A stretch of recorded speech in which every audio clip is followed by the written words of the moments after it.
సమస్త మహిమ ఘనత ప్రభావాలు యేసయ్యకి చెల్లును గాక. మన ప్రభువును రక్షకుడైన యేసుక్రీస్తు నామములో మీ అందరికీ ప్రత్యేకమైన వందనాలు. దేవుడు మన కుటుంబాలన్నీ దీవించి ఆశీర్వదించును గాక.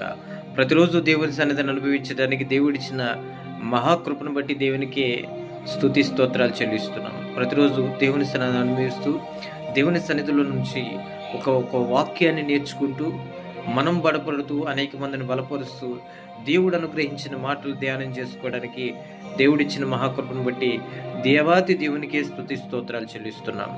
చాలా సందర్భాల్లో మనం భయపడుతూ ఉంటాం. అప్పులోడంటే భయం, ఆర్థిక సమస్యలంటే భయం, శరీరంలో రోగంతో భయం, ఏదో కుటుంబంలో సమస్యతో భయం, ఇలా అనేకమైన భయాల చేత మనిషి భయపడుతూనే ఉంటున్నాడు. కానీ దేవుడు అంటున్నాడు, నేను నిన్ను విమోచించిన వాడను. ఇజ్రాయేలు, నీ పేరు నాకు తెలుసు, భయపడద్దు. దేవుడు అంటున్నాడు, వాగ్దానం చేస్తున్నాడు కదా, విమోచించిన దేవుడు. ఎలా విమోచించావయ్యా అంటే, తన రక్తాన్ని తారిపోసి తన శరీరాన్ని త్యాగం చేసి ఆయన విమోచించాడు మనల్ని. భయపడొద్దు, ధైర్యంగా ఉండు.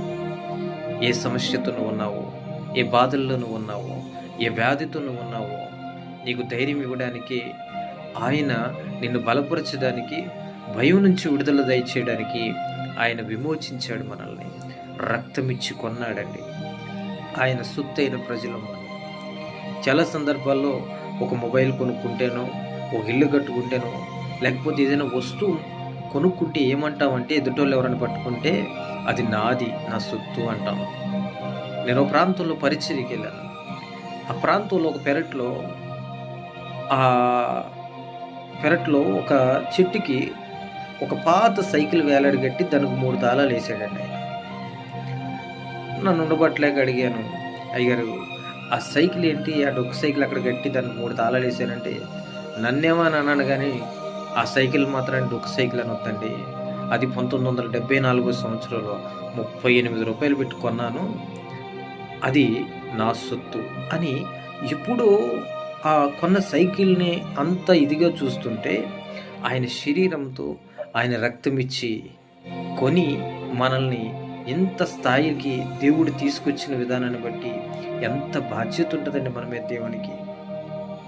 ఈరోజు దేవుని ప్రేమ అర్థం చేసుకోవాలి. మనం దేవుని కృపను పొందుకుంటూనే, దేవుని ఆశీర్వాదాలు పొందుకుంటూనే, దేవుడు దీవెనలు పొందుకుంటేనే దేవుని సన్నిధికి దూరం అయిపోతూ భయంతో బ్రతుకుతున్న ప్రజలకు విమోచనకర్తగా ఆయన రక్తాన్ని చిందించాడు. ఈ రోజు నుంచి భయపడొద్దు.